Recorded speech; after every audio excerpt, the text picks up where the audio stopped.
Assalamualaikum warahmatullahi wabarakatuh. Saya Lydia Frenia Hawadi, Guru Besar Universitas Indonesia yang sebagai koordinator mata kuliah Kajian Literatur 2 Prodi S3 Sekolah Kajian Strategi Global Universitas Indonesia. Dalam mata kuliah ini yang ditujukan untuk mahasiswa S3 jalur riset, mahasiswa diminta untuk menyusun draft 0 dari disertasinya. Untuk itu dari awal sampai dengan UTS, mereka akan dibekali metodologi penelitian oleh dosen pembimbing akademiknya. Dan kemudian kami juga akan mengundang dosen tamu yang terkait dengan metodologi penelitian. Nah, kemudian setelah UTS, mahasiswa diminta untuk masuk dalam konferensi mini ya, untuk memaparkan hasil dari penulisan draft 0 disertasinya, proposal disertasinya. Nah, dalam konferensi mini tersebut, para mahasiswa yang lain sebagai peserta, juga dosen pembimbing akademik, ditambah dengan dosen yang menguasai atau yang sebagai pakar ya dari topik disertasi tersebut diundang sebagai reviewer. Nah, kemudian tahap ketiganya, mereka akan masuk di dalam podcast ini. Ya, jadi dalam podcast ini saya berharap bahwa mahasiswa akan memaparkan apa sih pikiran mereka tentang disertasi yang nanti ini, kontribusinya apa, ya. Nah, untuk itu telah hadir dengan saya di sini Nyimas Dewi Rati Kamil. Halo, Selamat siang, Bu. Rati. Selamat malam. Ya, apa kabar? Alhamdulillah, baik-baik. Nah, ini kalau dari judul disertasinya menarik sekali ya. Koordinasi dan komunikasi kebijakan pada pengembangan multi-lane free flow dalam perspektif tata kelola kolaboratif. Iya. Ini kalau judul disertasi biasanya terkait dengan pekerjaan ya. Iya. Bisa sedikit nggak ceritakan pekerjaan Anda apa nih? Sebenarnya gini, Prof. Ini pekerjaan bukan yang saat ini saya lakukan, tapi ini pengalaman saya pada pekerjaan yang sebelumnya. Jadi lumayan punya pengalaman karena kami juga mengembangkan sistem yang sama ini di luar negeri, khususnya waktu itu di Rusia, Prof. Ya, di Rusia? Di Rusia. Jauh amat. Kenapa bisa di sana? Jadi kebetulan memang saya S1 S2 di sana. Pernah juga bekerja di sana, dan saya waktu itu masuk ke Indonesia itu bersama dengan perusahaan Rusia yang ingin menjadi penyedia teknologi dalam sistem multi-lane free flow ini. Oh ya, kita udah ketinggalan jauh ya, karena kita masih repot ya dengan pakai kartu-kartu gitu ya, pakai tapping ya. Iya. Nah, skemanya ini atau konsep dari sistem multi-lane free flow ini, kita kan ingin mengurangi kemacetan di jalan tol, Prof. Iya. Karena seperti kita tahu, kalau udah peak hour saya. Iya, pagi atau malam, sore menjelang malam gitu ya, itu kan full parah banget itu. Ya. Karena untuk tapping sebuah kendaraan itu memerlukan 3-4 detik, Prof. Kalau bayangin ya kalau panjang itu ya, kalau waktu panjang yang terbuang gitu, ya. Benar, apalagi kalau misalnya saat-saat itu mereka kehabisan isi ininya, Prof. Mesti nunggu dulu isi lagi, itu takes time. Nah, pemerintah kita dalam hal ini memang waktu itu ke Kementerian PUPR membuat lelang untuk sistem ini, Prof. Nah, jadi saat itulah kami ikut. Nah, saat itulah saya bekerja. Perusahaan Anda Perusahaan, ikut. iya. Gitu. Jadi saya pikir, wah, keren banget nih, sambil punya perusahaan sambil kuliah lagi ya. Iya, menarik sih, Prof. Makanya kenapa saya ambil untuk sistem ini yang saya mau kaji, karena saya melihat dari tata kelolanya di kita itu, Prof, itu yang buat saya pribadi menjadi PR yang cukup besar, Prof, untuk bisa memperlancar implementasi dari sistem ini di Indonesia. Karena kan sedianya sistem ini tuh sudah jalan sejak tahun 2023, Prof. Udah 2 tahun yang lalu Iya, ya? 2 tahun yang lalu. Masalah teknologinya sudah memenuhi nggak kita nih? Kalau teknologi itu, teknologi di mana-mana itu hampir sama, Prof. Itu pasti bagus, Prof. Tapi masalahnya kita itu bukan hanya teknologi yang harus canggih, tapi juga bagaimana sih ekosistem di dalamnya, Prof. Karena di dalam sistem multi-lane free flow ini, itu banyak sekali aktor yang terkait, Prof. Dari sisi regulator pasti, dari pemerintah ya. Dalam hal ini ada Kementerian PUPR atau kementerian terkait lainnya, ada perhubungan juga. Dari sisi kepolisian, Prof. Dari Korlantas, karena nanti semua data pengendara itu harus menggunakan data dari Korlantas kan, Prof. Pemilik kendaraannya. Terus juga bagaimana nanti untuk pembayarannya, sistem pembayarannya pasti terkait juga dengan Bank Indonesia. Apalagi dengan jalan tol kita harus terkait dengan Jasa badan marga, usaha, bukan? badan usaha jalan tol, BUJT atau tol operator, Jasa Marga, Hutama Karya, Astra, ada yang memang BUMN, ada yang swasta. Nah, itu masalah udah sampai mana tuh pembicaraan dengan mereka? Nah, dari tata kelola, dari ekosistemnya, yang saya melihat memang kita belum siap, Prof, untuk menyatukan semua ekosistem ini. Belum lagi kita bicara end user, pengguna jalan atau NGO-nya. Karena gini, ada beberapa persetujuan ataupun MOU yang harus ditandatangan, bukan hanya dari dua pihak, tapi beberapa pihak. Apakah dia penyedia teknologinya, regulator pasti, dari Korlantas juga. Bagaimana kesiapan dari pihak tol operator itu sendiri untuk bisa menerapkan sistem ini. Karena kalau kita lihat dari sisi tol operator, yang pasti penting buat mereka itu adalah bagaimana pemasukannya itu lancar, zero error. Benar nggak, Prof? Iya kan? Nah, sementara sistem ini kita akan menggunakan teknologi GNSS, Global Navigation Satellite System. Jadi dengan satelit, Prof. Kita para pengguna jalan akan menggunakan electronic onboard unit. Artinya bukan onboard unit yang ditempel di kendaraan yang selama ini ada, tapi dia dengan handphone, dengan aplikasi. Wah. Karena itu terkait dengan satelit, Prof. Iya. Tapi satelitnya kita punya sendiri nggak tuh? Enggak. Kita dengan GPS aja, Prof. Dengan GPS. Gitu. Jadi dengan GPS nanti kelihatan tuh masuk di titik mana, di lokasi mana, keluar di titik mana. Gitu. Nah, nanti dengan jarak itu yang langsung terhitung, dipotong aja ya. langsung terpotong, langsung terdeduct dari pulsanya, electronic onboard unit itu. Nah, hal-hal gitu yang memang teknis, Prof, itu yang masih dalam kajian. Karena dari tol operator yang paling penting adalah mereka tidak ada zero error. Semua pemasukan dari kendaraan yang masuk ke jalan tol mereka itu dari tol terbayar. Operator ya. Tapi kan sebenarnya ini kalau tadi Anda bilang ini belum ada kesiapan ya. Gimana nih kontribusi dari disertasi Anda? Apakah nanti ada dampak besar terhadap mengakselerasi sistem ini ke depannya? Iya, saya berharap memang apa yang saya lakukan ini dalam penelitian ini bisa membawa manfaat, Prof. Bisa menyumbangkan ide bagaimana sih mengkolaborasikan para aktor ini.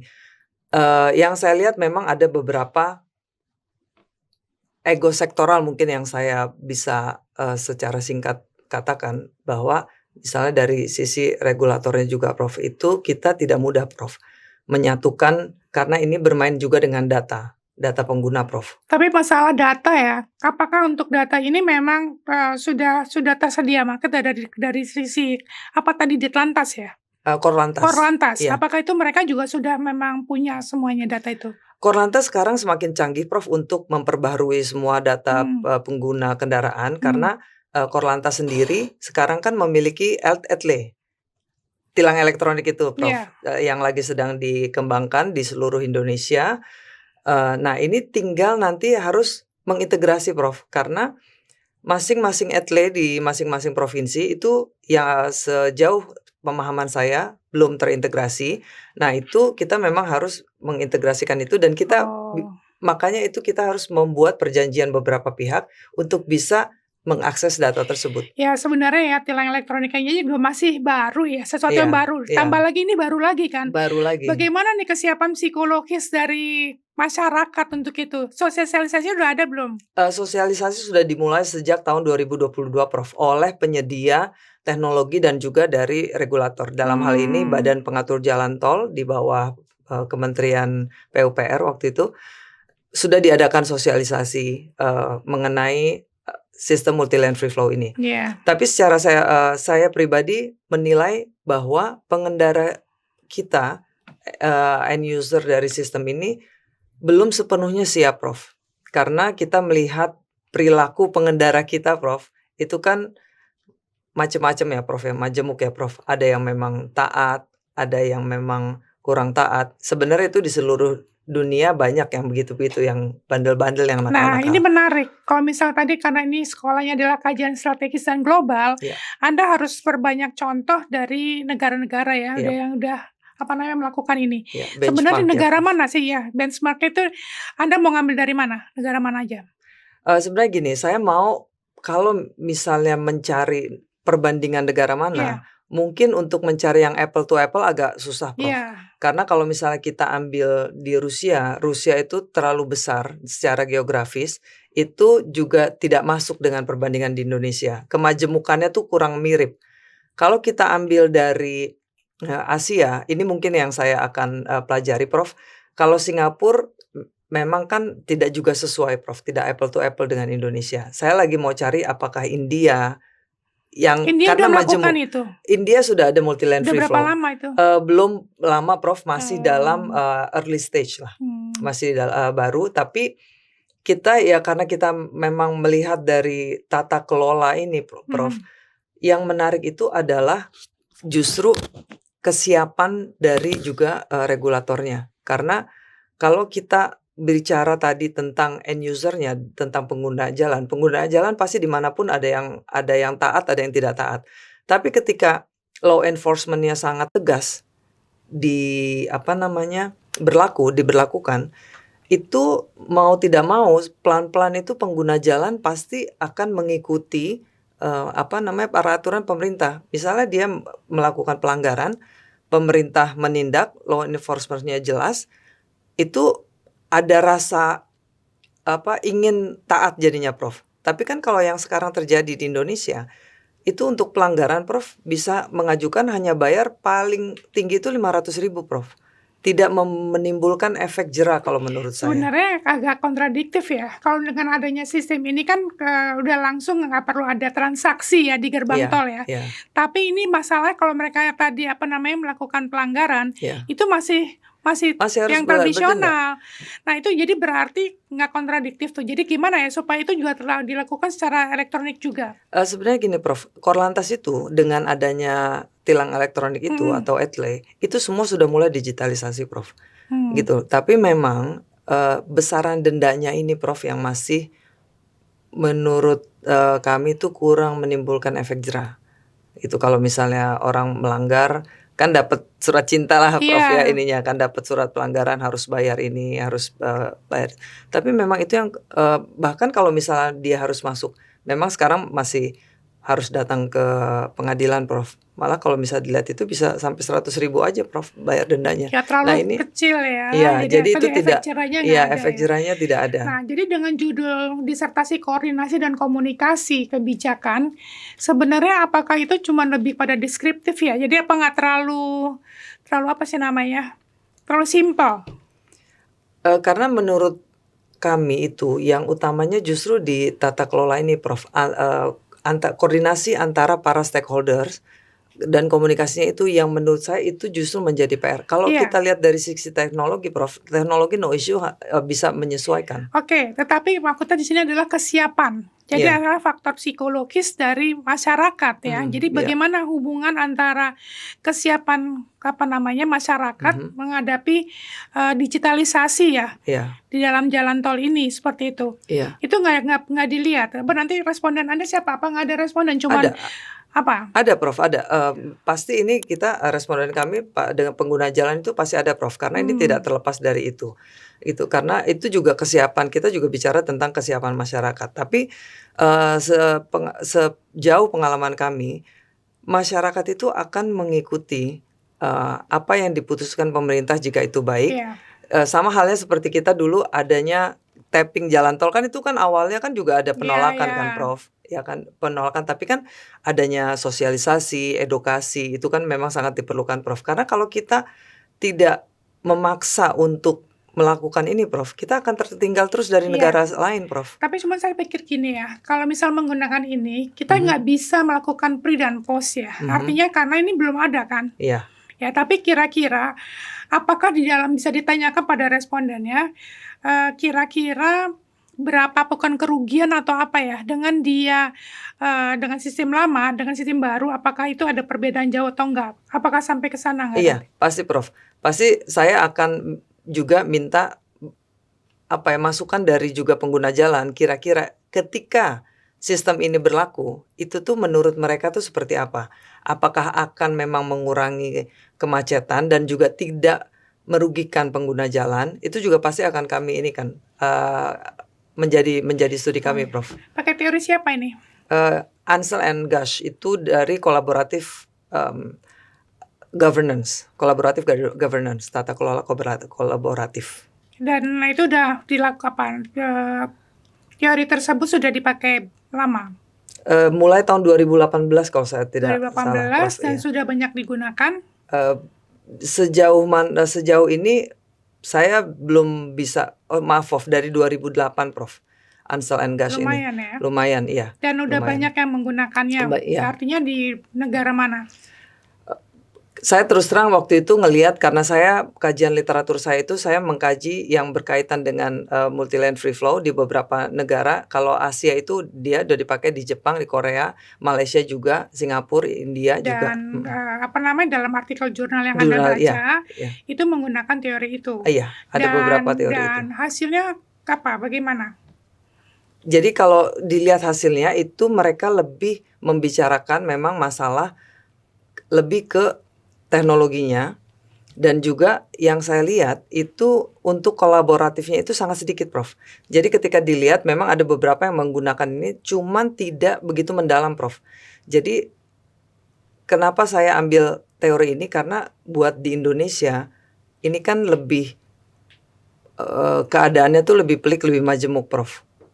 Jadi kenapa saya pilih itu? Iya. Teori itu. Tapi sebenarnya ya, kalau kita menggunakan yang multi-lane free flow ini, mungkin yang paling apa? Kan pasti uji coba ya. Iya. Itu mungkin di Jawa dulu ya. Waktu itu uji coba di Bali, Prof.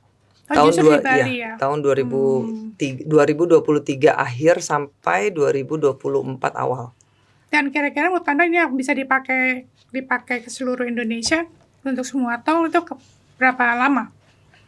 Kalau sesuai dengan program pemerintah mulai tahun 2025 sampai 2029 ini akan ada proses penerapan melalui adaptasi, Prof. Jadi sebelum nanti mencapai ke sistem multi-lane free flow secara penuh, karena nanti itu akan menghilangkan gerbang tol, pemerintah memutuskan untuk melalui tahapan adaptasi dengan single lane free flow. Jadi nanti kalau yang saya bayangin itu, Prof, dari beberapa gerbang tol, ada gerbang tol yang terbuka untuk single lane free flow, yang bagi pengguna jalan yang sudah memang memiliki aplikasi ini di elektronik on board unit. Berarti dengan adanya ini kan ada penambahan untuk setiap pemilik kendaraan harus memiliki tadi aplikasinya ya? Iya, aplikasinya. Apakah itu terjangkau atau enggak? Apakah itu terjangkau atau tidak? Karena ini menggunakan elektronik on board unit, Prof. Itu dia dari handphone. Jadi pengguna jalan hanya tinggal download aja aplikasi yang sudah disediakan oleh penyedia. Iya, sesimpel itu. Namanya Cantas. Iya, aplikasinya sudah ada, Prof. Namanya Cantas. Cantas, singkatan dari apa itu? Saya lupa singkatannya, ada tapi cepat apa tanpa apa gitu pokoknya. Bukan cantik dan tantas. Oh iya, boleh juga tuh, Prof. Boleh juga, Prof. Jadi ini dalam perspektif tata kelola kolaboratif itu di situ ininya ya, terdiri dari dimensi apa sih dalam teori itu? Yang tata kelola kolaboratif itu pasti ada dimensi-dimensi atau aspek atau faktor. Iya, memang yang nanti lebih dititik beratkan itu adalah pentingnya kolaborasi dari seluruh aktor stakeholders yang ada di dalam ekosistem itu. Karena buat saya ini paling penting, Prof, untuk bisa menjalankan suatu sistem yang baru atau suatu program yang baru di dalam pemerintah, Prof. Jadi novelty Anda apa nih?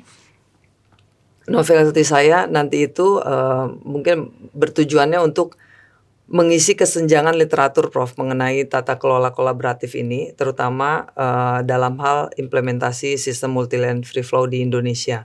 Karena memang dari kajian yang saya lihat itu masih minim kajian sistematik dan sosialnya. Begitu Prof. Belum banyak ya? Belum banyak Prof, ya. Kira-kira Anda optimis untuk bisa jalan selesai cepat ini? Untuk sistemnya ini Prof. Kalau optimisme saya terus terang tidak 100% optimis dengan adanya sistem ini Prof. Karena balik lagi saya melihat kesiapan ekosistemnya Prof. Ekosistem yang ada di kita ini dari berbagai kalangan, berbagai aktor itu belum siap dibentuk Prof. Ya. Terakhir ya mengenai apakah mengenai undang-undang, PP, permen segala itu sudah menunjang ya untuk dilakukannya ini? Iya, pemerintah sudah ada beberapa peraturan Prof yang memang sudah ditetapkan. Itu salah satunya itu peraturan Menteri PUPR waktu itu tahun 2020 nomor 18 dan juga PP nomor 23 tahun 2024 itu juga mereka. Sorry. Kenapa permen dulu baru PP ya? Terbalik ya. Kalau permen tadi tahun 2018. 2020. 2020. Itu permen ya? Iya, permen. PP-nya? PP-nya 2024. Nah, kenapa jadi terbalik? Mesti PP dulu baru permen? Karena yang untuk PP itu permen PUPR itu mengenai transaksi tol non tunai nirsentuh itu yang ketika kita masih awal tapping Prof. Ya, berarti permennya harus diganti dong. Iya, ini saya rasa ya, saya rasa ini juga menjadi masukan juga memang harus direvisi. Nah, untuk yang PP tahun 2024 ini yang nomor 23 itu memperkuat memang dasar hukumnya mengenai sistem pembayaran tol secara elektronik dan nirhenti. Nah, ya, jadi berarti memang PP-nya tahun 2024 ya. Iya. Jadi momentumnya memang tinggal nunggu momentum aja ya, karena udah dari sisi hukumnya udah ada ya. Udah ada Prof. Terus tinggal permennya yang harus direvisi ya untuk kan? Mengikuti PP yang untuk mengikuti baru. Dan kemudian mungkin dari bawahnya lagi ya untuk implementasinya ya. Iya Prof, itu yang menjadi PR Prof. Ya, ini bagus sekali ya saudara sekalian, ini mudah-mudahan hasil dari penelitian ya dari saudara Nyimas Dewi Rati Kamil ini akan membawa perubahan yang sangat signifikan dan membantu sekali bagi pemerintah untuk menjalankan multi-lane free flow ya, sehingga kita siap memasuki era modern ya, digitalisasi ya di dalam tol itu. Terima kasih atas perhatian saudara. Rati, terima kasih ya. Terima kasih Sukses. Prof. Terima kasih Prof. Terima kasih.